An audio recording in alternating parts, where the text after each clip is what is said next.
Hi students, this is Devamani, lecturer, Salsiya Reddy College, Eluru. Now I discuss about the subject banking theory and practice, and the topic is innovations in banking part 2. In the previous video I discussed about the topic internet banking and electronic banking. Now I discuss about the mobile banking.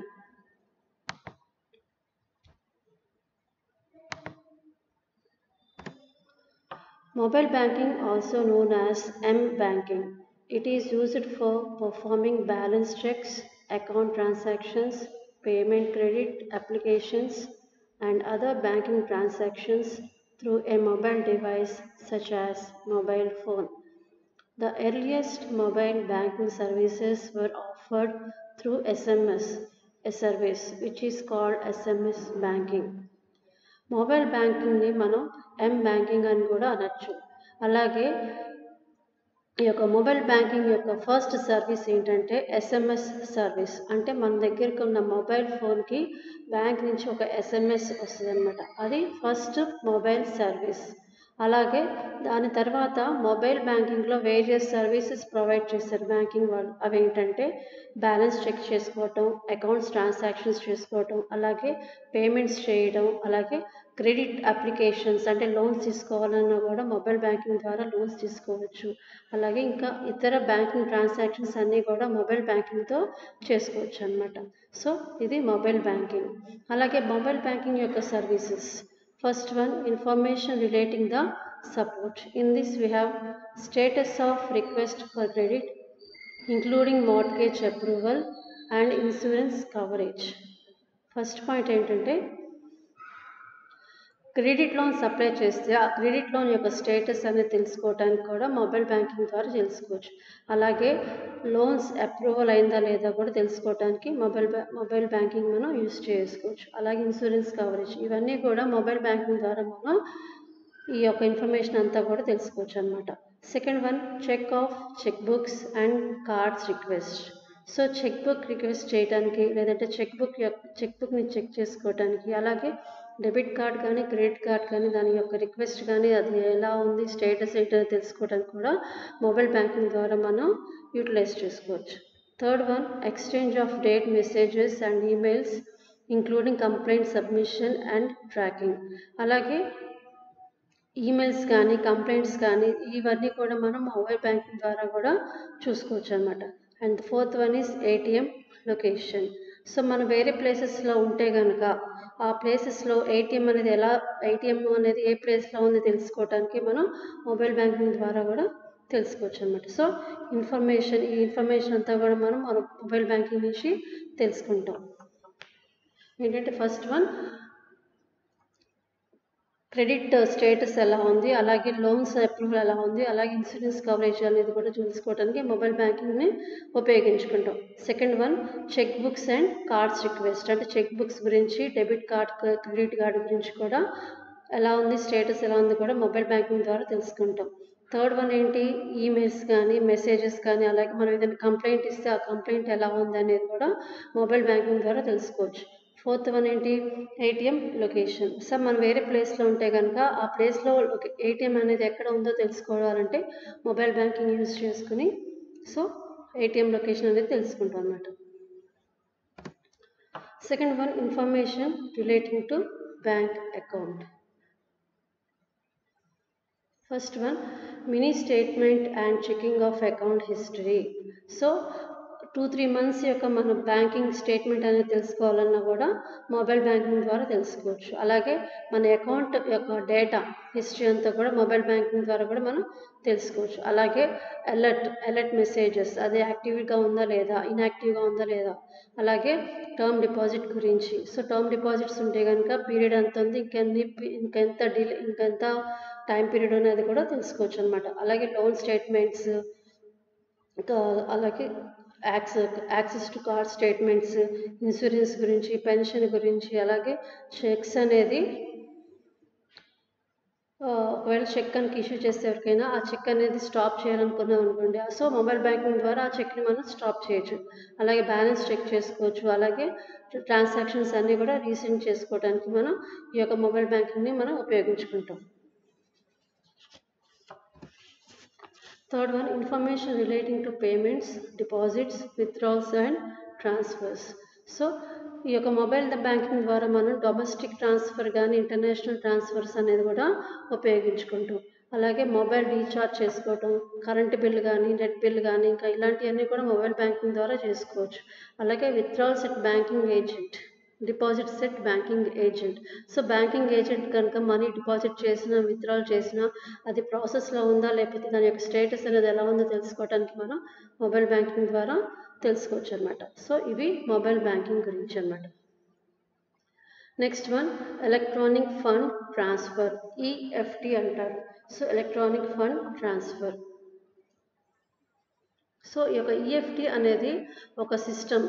So ఈ యొక్క system ద్వారా ఏంటంటే it is used to transfer of funds instantly in the same city, between cities and countries.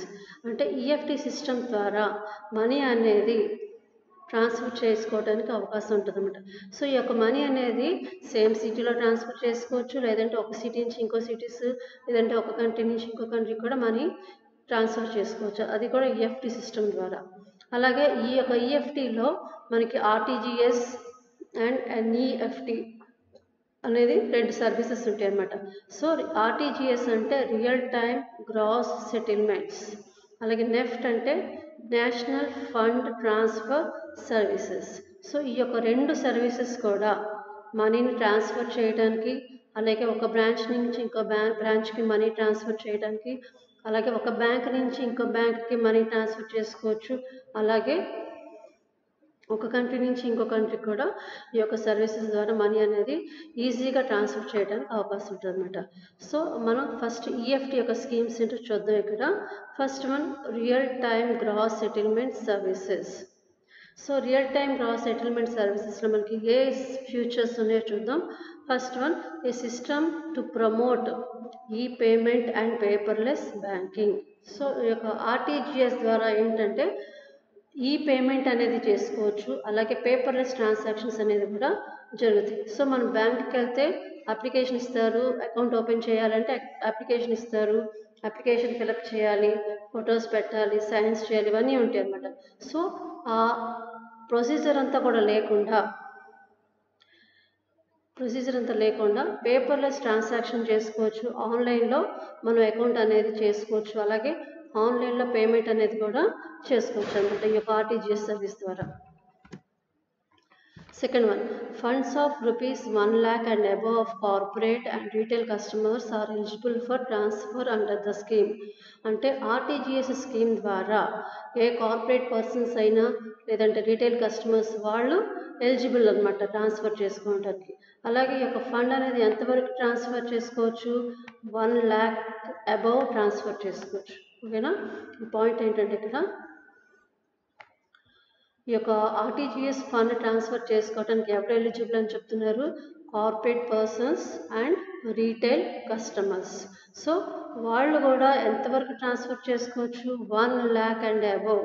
So 1 lakh and above మనీని వాళ్ళు RTGS ద్వారా మనీని transfer చేసుకోవడానికి అవకాశం ఉంటుంది అన్నమాట.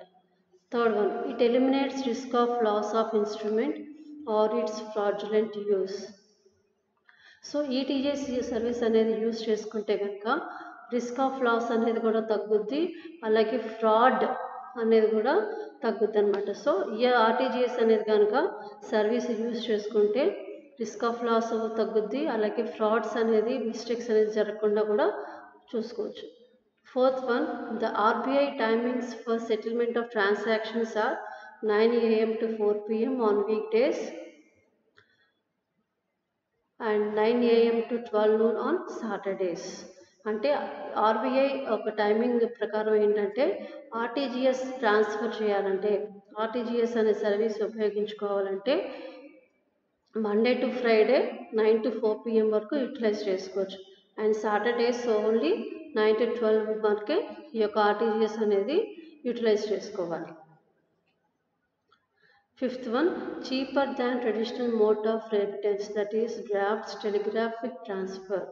సో ఈ యొక్క ఆర్టీజీఎస్ సర్వీస్ యూటిలైజ్ చేసుకుంటే కనుక దాని యొక్క కాస్ట్ అనేది కూడా చాలా తక్కువగా ఉంటుంది. అంటే ఫర్ ఎగ్జాంపుల్ డ్రాఫ్ట్ పంపించినా లేకపోతే వేరే ఏ విధంగా పంపించినా సరే, సో దాని యొక్క కాస్ట్ మీద ఈ యొక్క ఆర్టీజీఎస్ కాస్ట్ అనేది చాలా తక్కువగా ఉంటుంది అనమాట. సో ఇది RTGS, real time transfer, gross settlement. And next one is national electronic fund transfer service. So ఈ యొక్క స్కీమ్ యొక్క ఫ్యూచర్స్ ఏంటో చూద్దాం. First one, a system to promote e-payment and paperless banking with no minimum or maximum limit.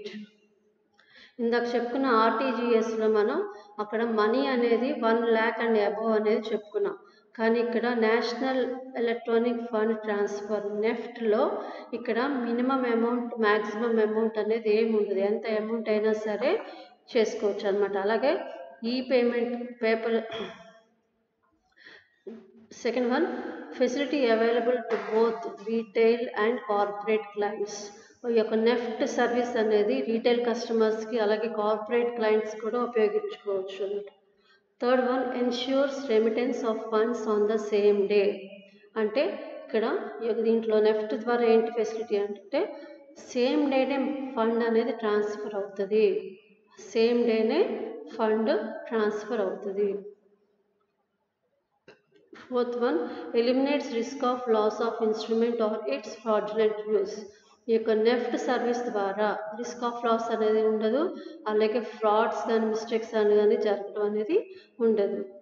Fifth one, cheaper than traditional mode of remittance, that is drafts telegraphic transfer. Already చెప్పాను ఇది. ఈ యొక్క NEFT service కనుక ఉపయోగించుకుంటే fund అనేది ఈజీగా transfer అవుతుంది with the minimum cost. అంటే డ్రాఫ్ట్ కనుక పంపించామనుకోండి ఆ ఛార్జ్ కనుక నెఫ్ట్ ద్వారా పంపిస్తే కనుక ఆ ఛార్జ్ అనేది చాలా తక్కువగా ఉంటుంది అనమాట. సో ఇది electronic fund transfer. So electronic fund ట్రాన్స్ఫర్లో మనకి 2 మెథడ్స్ ఉన్నాయి, RTGS and NEFT. Okay, next one, requirements for effecting RTGS and NEFT transactions. RTGS కానీ నెఫ్ట్ కానీ ట్రాన్సాక్షన్స్ చేయాలంటే ఏం రిక్వైర్మెంట్ కావాలి? First one, beneficiary's name and complete account number. ఎవరికైతే amount transfer చేస్తున్నామో ఆ పర్సన్ యొక్క నేము అలాగే కంప్లీట్ అకౌంట్ నెంబర్ కావాలి. ఫస్ట్ వన్ అది. సెకండ్ వన్ ఏంటి? Name of the bank, IFSC code of the bank, where funds to be remitted. అంటే ఏ బ్యాంక్కి మనం ఫండ్ ట్రాన్స్ఫర్ చేస్తున్నామో అలాగే ఆ బ్యాంక్ యొక్క ఐఎఫ్ఎస్సి కోడ్ కూడా కంపల్సరీగా కావాలి. సో ఈ 2 పాయింట్స్ కనుక ఉంటే కనుక ఆర్టీజీఎస్ కానీ నెఫ్ట్ కానీ ట్రాన్సాక్షన్స్ చేయడానికి ఉపయోగించుకోవాలి. ఓకే, సో ఇది. Next one, of sure banking. Of sure banking may be defined as a bank situated outside the country of residence of the depositors.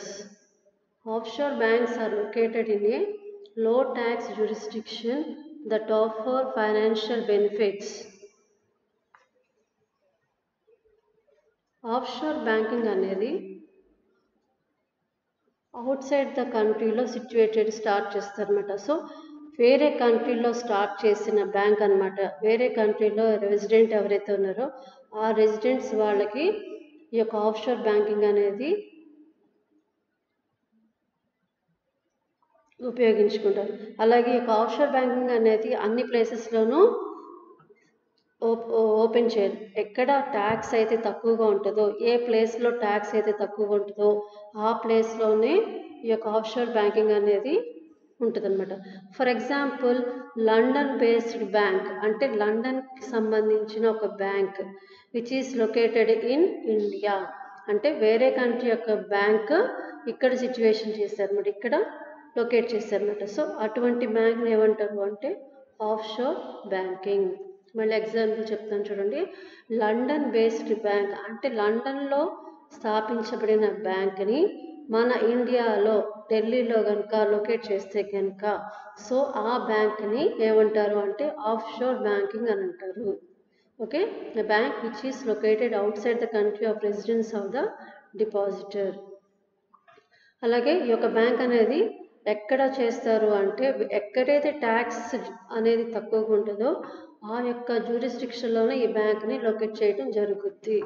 అలాగే ఈ యొక్క బ్యాంక్ యొక్క బెనిఫిట్స్ ఏంటంటే first one greater privacy, second one low or no taxation, easy access to deposits. అంటే ఈ యొక్క offshore banking benefits ఏంటంటే privacy అనేది ఎక్కువగా ఉంటుంది. అంటే ఒక కస్టమర్ యొక్క ఇన్ఫర్మేషన్ అనేది చాలా గోప్యంగా ఉంచుతారు, ఎటువంటి ఆ ఇన్ఫర్మేషన్ ఎవరికి కూడా పాస్ చేయడం జరగదు. సో ప్రైవసీ అనేది ఎక్కువగా ఉంటుంది.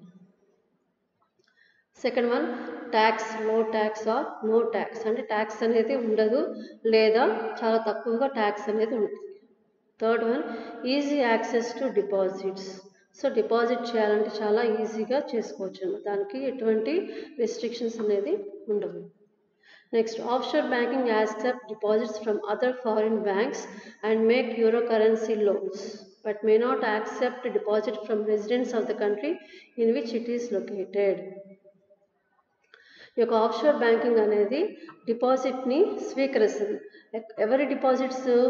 అదర్ ఫారిన్ బ్యాంక్స్ యొక్క డిపాజిట్ని వీళ్ళు స్వీకరిస్తారు. ఈ యొక్క ఆఫ్షోర్ బ్యాంకింగ్ అనేది డిపాజిట్స్ని స్వీకరిస్తారు. సో ఎవరి దగ్గర నుంచి డిపాజిట్ స్వీకరిస్తారు అంటే అదర్ ఫారిన్ బ్యాంక్స్ ఏవైతే ఉన్నాయో, వేరే ఫారిన్ బ్యాంక్స్ ఏవైతే ఉన్నాయో ఆ బ్యాంక్ యొక్క డిపాజిట్స్ని స్వీకరిస్తారు. అలాగే బ్యాంక్ యొక్క ఆఫ్షోర్ బ్యాంక్ అనేది లోన్స్ కూడా ప్రొవైడ్ చేస్తారు. ఓన్లీ యూరో కరెన్సీ లోన్స్, అంటే యూరో కరెన్సీ లోన్స్ మటుకే ప్రొవైడ్ చేస్తారు. అలాగే ఈ యొక్క ఆఫ్షోర్ బ్యాంకింగ్ రెసిడెంట్స్ ఎవరైతే ఉన్నారో ఆ రెసిడెంట్స్ దగ్గర నుంచి ఎటువంటి డిపాజిట్స్ని స్వీకరించరు.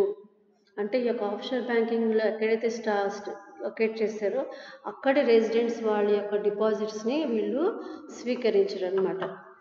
అది offshore banking. Next one ATM, automated teller machine, ATMs. So ఈ యొక్క ఏటీఎంస్ అనేది ప్రతి ఒక్కరికి ఒక అవగాహన అనేది ఉంటుంది కంపల్సరీగా. సో ఒకసారి మళ్ళీ చెప్తాను. ATMs are designed to perform banking activities like accepting deposits, withdrawals of money, transfer of money etcetera without any human interaction. ATMs serve the customers of our bank all 24 hours in a day, 7 days in a week and 365 days in a year. Okay. Banking activities ఏవైతే చేస్తాయో, bank తమ యొక్క activities ఏవైతే ఉన్నాయో same activities ATM machines perform చేస్తుంది. So bank activities ఏంటి? డిపాజిట్లు స్వీకరిస్తుంది, money కూడా విత్డ్రాల్ చేసుకోవచ్చు, మనీని ట్రాన్స్ఫర్ చేసుకోవచ్చు. సేమ్ యాక్టివిటీస్ ఏటీఎం కూడా చేస్తుంది వితౌట్ ఎనీ హ్యూమన్ ఇంటరాక్షన్. అంటే బ్యాంక్ ఎంప్లాయీస్తో ఇంటరాక్ట్ అవ్వకుండా సో కస్టమరే తమ యొక్క ట్రాన్సాక్షన్స్ అనేది చేసుకోవచ్చు.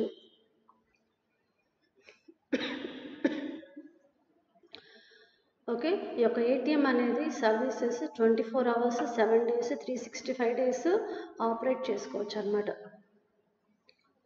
Next one, procedure for operating ATMs. ATM operate చేయాలంటే కస్టమర్ చేయాల్సిన ప్రొసీజర్ ఏంటి?